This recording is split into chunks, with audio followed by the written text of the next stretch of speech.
안녕하십니까. 지식산업센터 전문기업 지산엔 박희성 대표입니다. 2020년 1월 13일 월요일 퇴근길 영상입니다.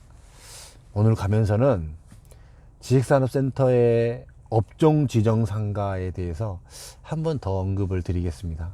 업종 지정 상가 지식산업센터야. 최근에는 이렇게 업종 지정 상가를 많이 하는 형태는 아닙니다. 이제 그 업종 지정 상가가 일장일단이 너무나도 이렇게 분명하게 나타나기 때문에 이걸로 인해서 최근에는 이렇게 많이 하지 않고요. 과거에는 이 업종 지정을 상당히 많이 활용했습니다. 이제 이 업종 지정을 한다라는 것은 사실은 분양에 있어서 그 전략적인 측면이 더 강합니다. 이제 그 아파트형 공장일 때는 사실은 지식산업센터가 근생이 재가격을 받기가 굉장히 어려웠습니다. 그래서 이 근생 상가 부분을 재값을 받기 위한 어떤 이렇게 특별한 어떤 정책 같은 형태로서 이 업종 지정을 하기 시작했습니다. 그래서 가장 많이 했던 것들이 편의점, 그 다음에 커피숍, 그 다음에 부동산, 문구점, 구내식당, 뭐 요 정도를 기본적으로 이렇게 업종 지정을 했습니다. 근데 이 업종 지정을 하게 되면 이제 분양받는 사람들은 잘 모릅니다. 사실은 잘 모르는데 모든 분양받는 사람들이 이제 그 호실에 대해서 만약에 101호가 편의점으로 업종이 지정이 되었다고 하면 나머지 모든 사람들이 이 101호는 편의점으로 업종이 지정이 됩니다. 나는 이거가 편의점으로 분양이 되었음을 인지하고 있고 여기 편의점은 101호 이외에는 할 수 없음을 알고 있습니다. 이 모든 동의서를 모든 나머지 수분양자들이 작성을 하게 됩니다. 사실 이걸 인지를 잘 못해요. 근데 이제 이 업종 지정하는 이 동의서로 인해서 사실은 굉장히 아이러니한 상황이 뭐냐면 분양 받을 때 이 업종 지정에 대한 동의가 사실은 끝까지 간다라는 이야기예요. 어떤 기간에 대해서 한도가 없어요. 한도가. 이제 기간이 뭐 10년이 지났고 뭐 매수자가 넘어갔고 뭐 이렇게 해서 이렇게 매매가 됐고 이래서 이렇게 업종 지정인지 아닌지도 모르고 이렇게 다른 사람이 그 건물에 상가를 사서 동일 업종을 만약에 오픈을 했어요. 그렇게 되었을 때 소송했을 경우에 100%다 졌습니다. 단 한 명도 승소한 경우가 현재까지는 없었습니다. 그렇기 때문에 이 업종 지정이 굉장히 큰 메리트입니다. 큰 메리트. 어마어마하게 큰 장점으로 작용을 하는 겁니다. 간단히 따지면 평생 어느 한 업종 그 건물에 대해서 평생을 보장을 한다라는 개념이기 때문에 지금 생각해 보면요. 과거 10년, 한 15년 전에 이때쯤에는 참 그분들이 대단하셨던 분들인 것 같아요. 이제 제가 그때 당시에 투자자로서는 굉장히 큰 손으로 봤던 사람들은 이 편의점을 투자했던 사람들이었거든요. 근데 이 사람들은 처음에 분양받을 때 분양을 받지 않아요. 그리고 분양을 딱 받게 되면 받고 난 다음에 프리미엄을 뭐 1억이 됐든 2억이 됐든 프리미엄을 주고 삽니다. 대부분 이 업종 지정 상가, 만약에 편의점이나 커피숍을 사게 되면 그냥 팔지 않았어요. 끼어 팔기를 했습니다. 뭐 편의점 하나에 지식산업센터 뭐 2칸, 3칸 이렇게 끼어 팔든지, 편의점 한 칸에 뭐 지식산업센터 뭐 2칸, 3칸 이렇게 끼어 팔기를 했어요.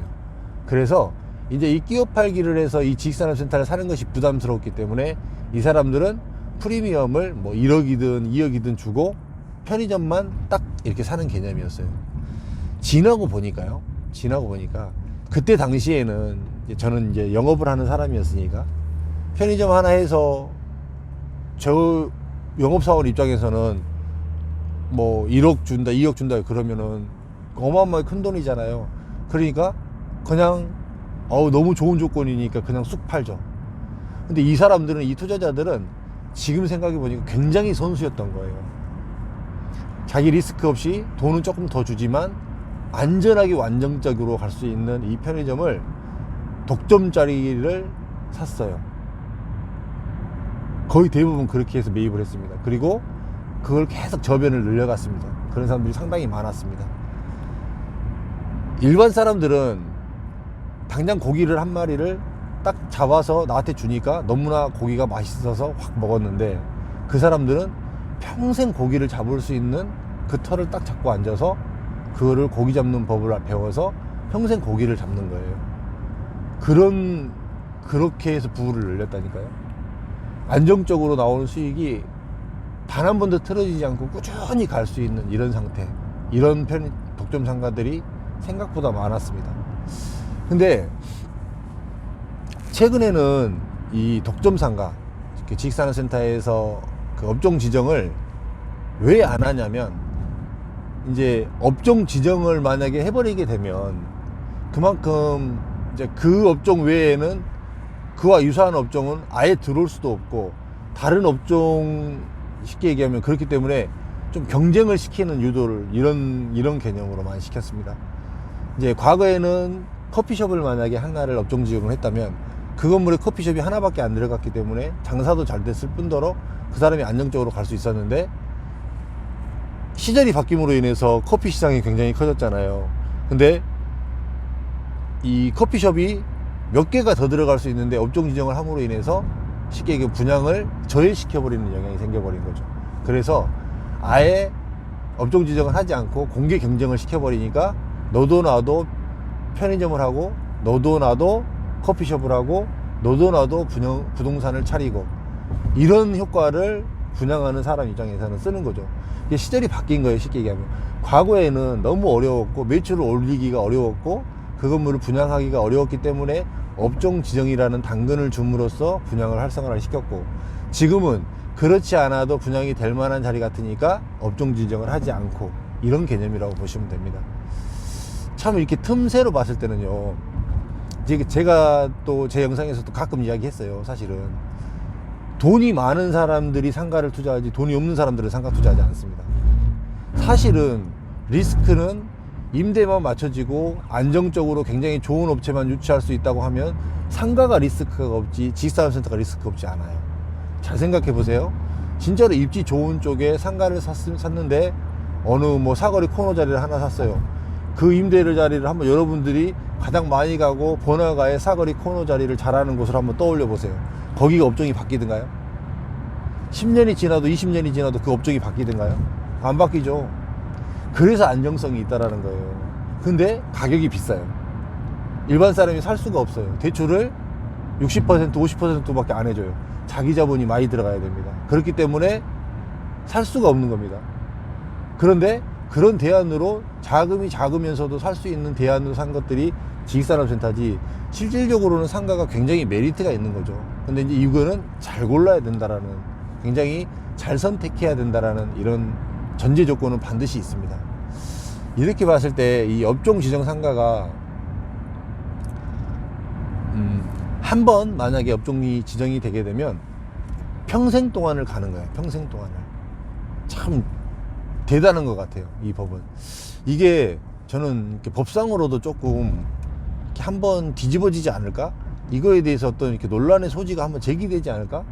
이렇게 생각을 했는데, 이게 맨 처음에 이렇게 그 분양받은 사람들이 이거에 대해서 동의를 해줬다는 거가, 끝까지 갔어요. 끝까지 가는 것 같아요, 이 업종 지정에 대해서. 그만큼 이제 이미 지나간 거지만 이 업종 지정 상가가 굉장히 메리트 있는 상태가 됩니다. 이런 부분들은 또 이제 업종 지정 상가를 아까도 말씀드렸듯이 잘 팔기 위한 이렇게 분양의 전략이기 때문에 그 건물에서 이렇게 전략적으로 이렇게 쓰는 방식이니까요. 또 나름대로 잘 보셔야 될 부분들도 분명히 있습니다. 이 부분들도 또 체크를 하셔야 되니까 무작정적으로 또 업종 지정이 되었다고 해서 또 이렇게 봐야 될 부분은 아니고, 건물 크기도 봐야 되고, 그 다음에 그 건물이 어떤 업체들이 주로 들어올 수 있는지, 이런 부분들도 좀 봐야 됩니다. 이런 부분들을 좀 이렇게 유추해서 여러분들이 이제 좀 더 이런 것들도 있구나라고 한번 보시면 조금 더 지식산업센터가 흥미롭게 보일 수 있으니까요. 오늘 뭐 좀 그런 차원에서 한 번 더 이야기를 드려봤습니다. 편안한 밤 되시고요. 또 내일 아침에 뵙도록 하겠습니다. 감사합니다.